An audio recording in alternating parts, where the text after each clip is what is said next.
John chapter 5. Sometime later, Jesus went up to Jerusalem for one of the Jewish festivals. Now there is in Jerusalem near the sheep gate a pool, which in Aramaic is called Bethesda, and which is surrounded by 5 covered colonnades. Here a great number of disabled people used to lie: the blind, the lame, the paralyzed. One who was there had been an invalid for 38 years. When Jesus saw him lying there and learned that he had been in this condition for a long time, he asked him, "Do you want to get well?" "Sir," the invalid replied, "I have no one to help me into the pool when the water is stirred. While I am trying to get in, someone else goes down ahead of me." Then Jesus said to him, "Get up, pick up your mat and walk." At once the man was cured. He picked up his mat and walked. The day on which this took place was a Sabbath, and so the Jewish leaders said to the man who had been healed, "It is the Sabbath. The law forbids you to carry your mat." But he replied, "The man who made me well said to me, 'Pick up your mat and walk.'" So they asked him, "Who is this fellow who told you to pick it up and walk?" The man who was healed had no idea who it was, for Jesus had slipped away into the crowd that was there. Later, Jesus found him at the temple and said to him, "See, you are well again. Stop sinning, or something worse may happen to you." The man went away and told the Jewish leaders it was Jesus who had made him well. So, because Jesus was doing these things on the Sabbath, the Jewish leaders began to persecute him. In his defense, Jesus said to them, "My Father is always at his work to this very day, and I too am working." For this reason, they tried all the more to kill him.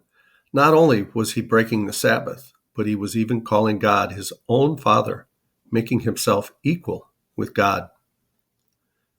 Jesus gave them this answer, "Very truly I tell you, the Son can do nothing by himself. He can do only what he sees his Father doing, because whatever his Father does, the Son also does. For the Father loves the Son and shows him all he does. Yes, and he will show him even greater works than these, so that you will be amazed. For just as the Father raises the Son and gives him life, even so the Son gives life to whom he is pleased to give it.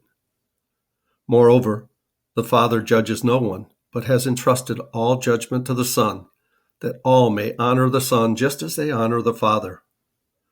Whoever does not honor the Son does not honor the Father who sent him. Very truly I tell you, whoever hears my word and believes him who sent me has eternal life and will not be judged, but has crossed over from death to life. Very truly I tell you, a time is coming and has now come when the dead will hear the voice of the Son of God, and those who hear will live.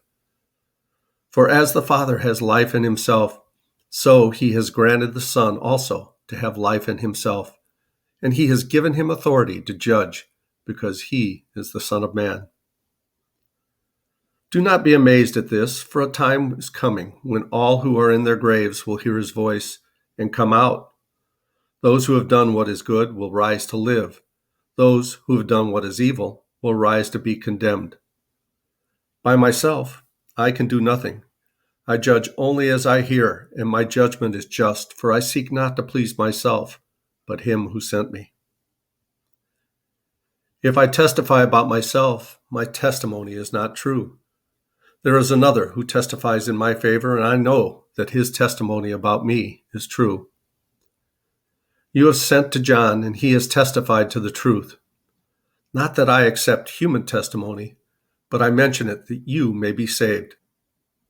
John was a lamp that burned and gave light, and you chose for a time to enjoy his light. I have testimony weightier than that of John, for the works that the Father has given me to finish, the very works that I am doing, testify that the Father has sent me. And the Father who sent me has himself testified concerning me. You have never heard his voice, nor seen his form, nor does his word dwell in you, for you do not believe the one he sent. You study the Scriptures diligently because you think that in them you have eternal life. These are the very scriptures that testify about me. Yet you refuse to come to me to have life.